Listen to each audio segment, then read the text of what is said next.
La femme bleue. L'enfant du placard et la femme bleue ont des rendez-vous bizarres. Souvent ils se croisent et changent de trottoir. Mais parfois, sur un banc, à l'écart, ils échangent leur voyage, l'un dans le bleu, l'autre dans le noir. Et ça remue les plumes des étourneaux étourdis. Il m'arrive de rêver, éveillé, de la femme bleue, la lointaine si proche. Elle parle et dit qu'elle ne rêve pas, et que si les hommes rêvent, c'est qu'ils ne vivent pas. La mesure de leurs mains malhabiles entre le trop peu et le trop plein refuse le don et pille le monde. La tête ballottée au gré des courants noirs et riant bêtement au trésor dérisoire des grains d'or, ils ignorent le riz blanc qui s'entasse au grenier. La fête du vivant les laisse toujours derniers, spectateurs imbéciles. Dans l'atelier du jour, où le monde gros d'amour inaccompli attend, encore et toujours, la remise des rêves pour des gestes qui enfantent. Mais j'oublie alors que la femme bleue ne parle jamais ainsi. Elle, de là-haut, si petite, étend son ombre bleue, et femme, elle connaît le trèfle et la rosée, la sente qui mène, dans l'anse apaisée, au bout des jetées où l'on tient, dans sa main, tant d'autres mains.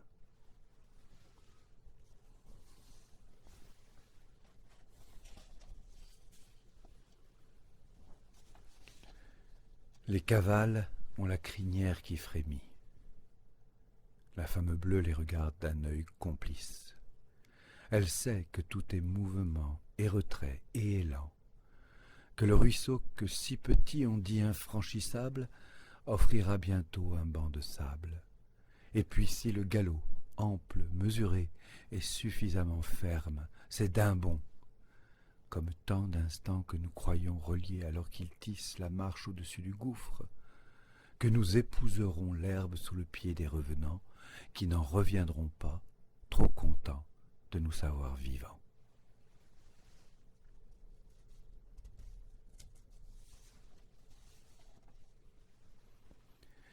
Elle se glisse sous le manteau des feuilles et des mots, les enfants s'y blottissent, au bleu, qu'elle abandonne en écharpe ici et là selon des rites connus d'elle seule, la femme en bleu dont le sourire persiste longtemps, en ciel, quand nous ne la trouvons plus.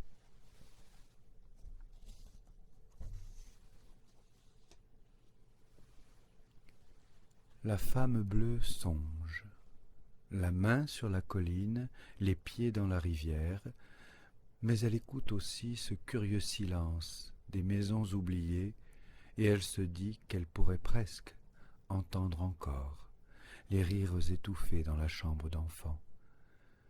Alors elle sourit, et les arbres alentour se remettent en marche.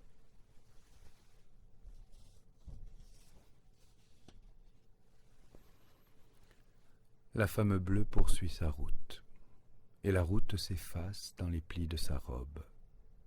Elle ne garde que le quartz et le sable jaune, qui lui feront la nuit plus claire quand elle en jettera quelques poignées pour amuser l'enfant qui dort sur son dos.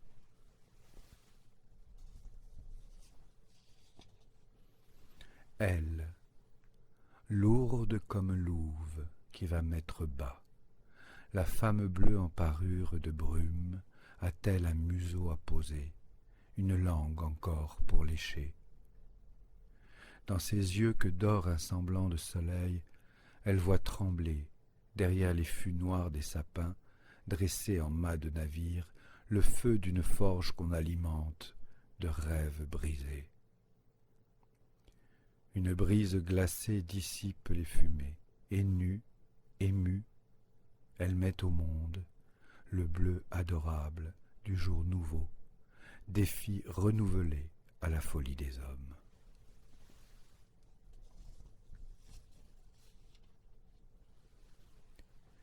Elle est venue au matin frapper à ma porte.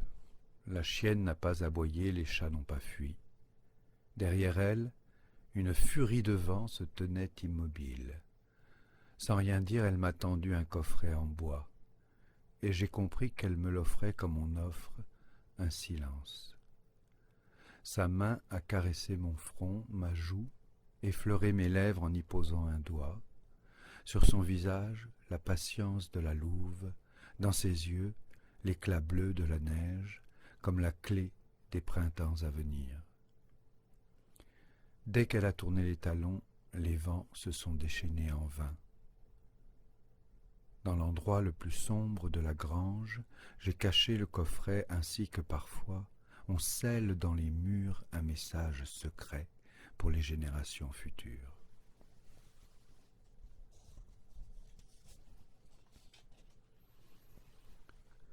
Sa fatigue la tient par la main, quand elle ne reconnaît plus le chemin.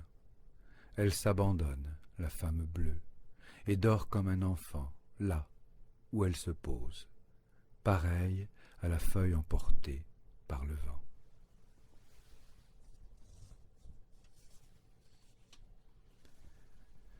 Lorsque ses enfants sont atteints dans leur chair, la femme bleue garde les yeux bleus et comprend qu'il lui faut encore marcher par toute la terre.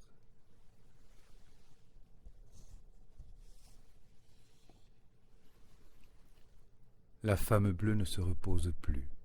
Cela se voit à ses joues qui ont fondu, à ses lèvres plus pâles et ses aubes grises sans ivresse. Mais dans ses yeux, toute la vie s'est réfugiée, avec une telle intensité que la repousse est immédiate.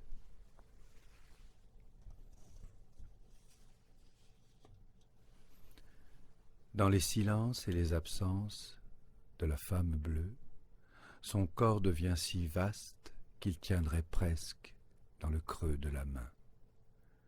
Le jardin en touffes vivaces fait de chaque souvenir un présent de ronces et de mûres.